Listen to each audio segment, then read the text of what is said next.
Welcome di channel Buddha Alkitab Indonesia. Pada hari Minggu tanggal 25 Desember ini, kita akan merayakan hari Natal. Apa yang telah kita persiapkan untuk perayaan hari itu? Mungkin di gereja-gereja tertentu merayakan dengan memasang ornamen atau hiasan, seperti pohon Natal beserta kotak-kotak kado, lilin-lilin Natal, kandang domba beserta palungan, lampu kelap-kelip, ataupun pernak-pernik sejenisnya. Mungkin lagu-lagu Natal sudah berkumandang dinyanyikan di dalam gereja, dan tidak jarang juga terdengar di pusat-pusat perbelanjaan seperti di mall. Semua hal-hal tersebut dapat memeriahkan momen Natal, dan itu tidak salah selama tidak mengaburkan arti dari esensi Natal. Kita patut bertanya tentang apa arti penting perayaan hari Natal, atau apa yang Allah kehendaki melalui perayaan hari itu. Apakah hanya rutinitas tahunan kalender gereja, atau sekedar kemeriahan jemaat dalam merayakan, atau megahnya pernak-pernik dekorasi Natal, atau apa?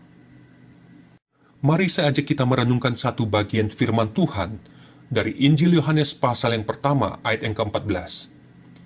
Firman itu telah menjadi manusia dan diam di antara kita, dan kita telah melihat kemuliaannya, yaitu kemuliaan yang diberikan kepadanya sebagai anak tunggal Bapa, penuh kasih karunia dan kebenaran.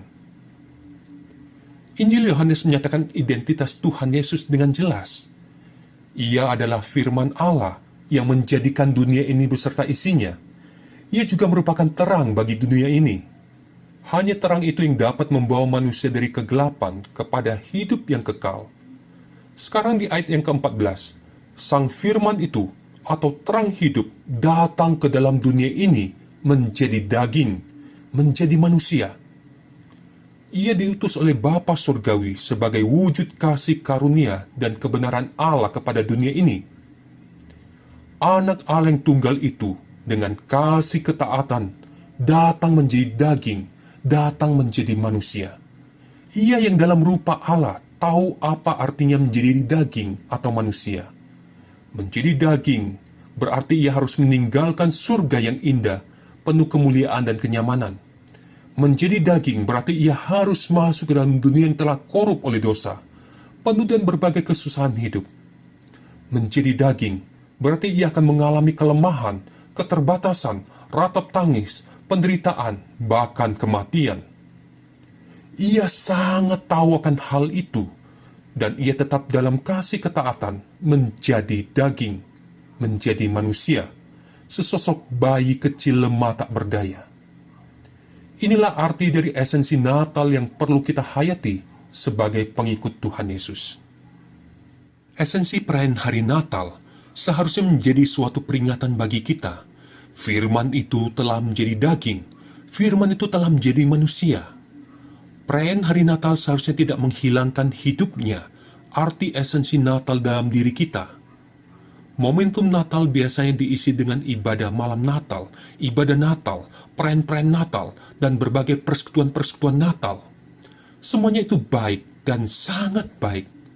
Tetapi tidak jarang dan sangat mungkin kita hanya terjebak dalam euforia-euforia kemeriahan Natal. Tidak jarang jemaat yang mengikuti semuanya itu mengalami kelelahan fisik mental.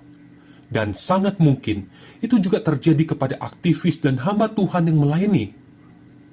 Euforia dan kelelahan fisik mental dapat membuat pandangan kita terhadap arti esensi Natal menjadi bias atau tidak jelas.